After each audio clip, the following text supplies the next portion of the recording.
lived down in New Zealand for a few years, and I experienced what they call reverse culture shock when I came back to the United States. This is when you come back home after living someplace and you feel a foreigner, a bit of a foreigner in your own home country. And I was reading Joseph Campbell's works about the hero's journey, and I found this quite helpful for myself. It maps out a circle, kind of like a medicine wheel, where you start at one point, you go through some different struggles, you acculturate, you adapt, and then you come back, and you have to go through another set of acculturation and adaptations as you come back. They're more internal sometimes than those external ones. And as I was studying this, I found it would really help veterans. So I started working with veterans using this hero's journey model. And for a veteran, they would start as a civilian. They'd cross this threshold into the unknown world of the military. They'd go through boot camp, they'd learn, they'd adapt, they'd become warriors, they'd live out the mythic themes of the heroes where they were actually out fighting and protecting other people, protecting those back at home. And in that abyss, though, at the deepest point, the opposite of home is the abyss, this place of darkness where the warrior struggles. And there's outer struggles, but there's also inner struggles as well.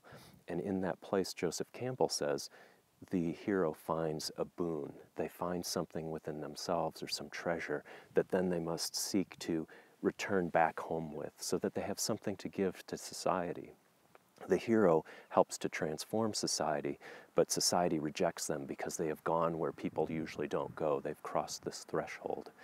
So this map or model or medicine wheel of the hero's journey can help veterans to see everything they're experiencing has a place on this wheel, and they can use this to transform their pain into something that helps them bring out their full potentiality into the world and develop a hybrid identity of both civilian and warrior. My name is Beautiful Painted Arrow, and it was given to me by this man here. We have the photograph of him. His name was Annual Race. Because I was initiated as a clan member to the Water Clan, I then start receiving images. All my art that comes from this foundation. And so in the art here that I do of Oceanus, it comes and it comes out as you will see the two bows of the double rainbows. Here's one side of the bow, and here's the other side of the bow. And when they come together, you have this sky. You will have the double rainbow, and that's the sign of Beautiful Painted Arrow. My name is Hlutuk Oe. Hlutuk Oe is the arrow. It's going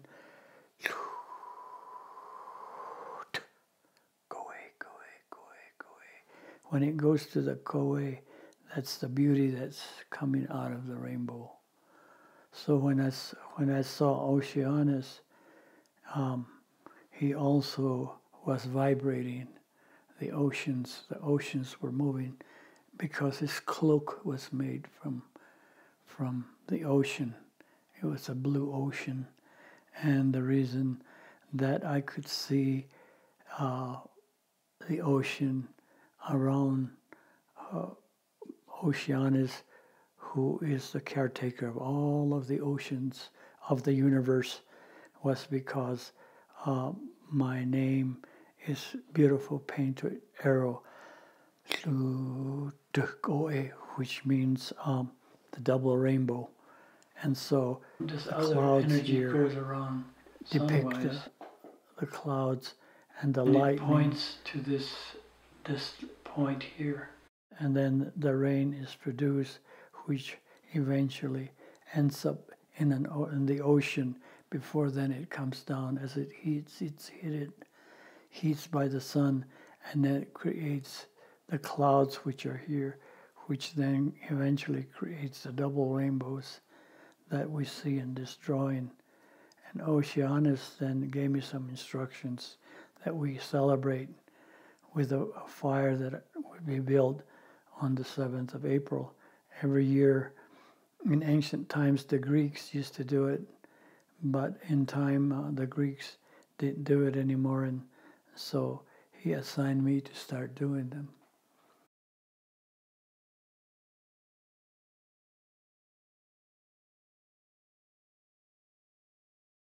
Lately, in some of my art, I've been painting about hearts, and this is from 2014. That's the year that I'd met you later, October 2014, I believe it was. Okay.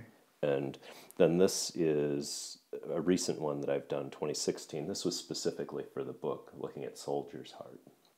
So we talked about Soldier's Heart some, and recently you said to me that God holds back a place of goodness in everyone's heart. And you talked about how soldiers have to, warriors learn to kill other people, and that darkens their hearts, but they have to have this sort of place of goodness that's held back somewhere. And I thought that was very hopeful for veterans, because a lot of times veterans think they've lost touch with their innocence or their goodness. But it's always there anyway, just hidden for that moment. And they'll find it just by introspection. Yeah, so I thought with the art maybe we could capture that so that visually Yes. it would resonate with the words on the page. So I put the heart, the whole veteran's body actually outlined here, is in darkness, and it's like they're crushed down in this box. But at the kind of the seed point, or the this kind of point of the heart, connecting into the orientations of the medicine wheel, and still having that goodness there, so that if there's a way, even though they see darkness all around them, if they introspect, like you say, at the inward, they can find that point of goodness in the heart. Okay. This point, that part that we keep, that is divine presence.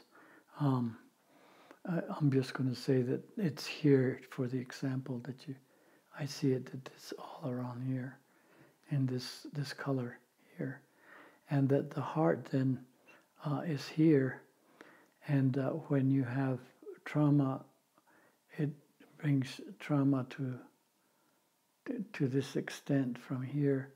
It's just more traumatic, mentally, emotionally, physically, spiritually. It brings trauma from here to here. Well, when it gets to here, then in order to take that trauma away, then what we do is, see, this is a peak. So we take from the peak and we flatten it so that this is flat. There's no more peak here. And we flatten that peak so it's no more. So then the only thing there is the darkness and the heart then.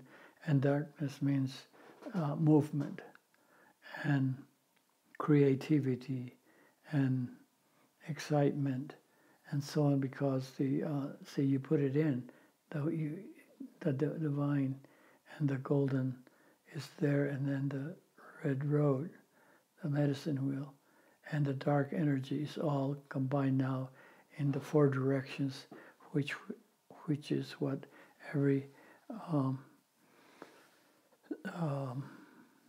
two-legged is. There's the four directions, and you brought it in there. That's very nice. I really love that one. And here's the Mother Earth, his Father Sky, combined in this cloak of the blue and then the red of the north and the south, and then here is for me the Garden of Eden, the beauty that the veteran coming home, then in the blessing he becomes the garden of paradise, in the reverence that begins to emanate from the center here. But that's like the mother-father principle. Thank you. Oh, thank you.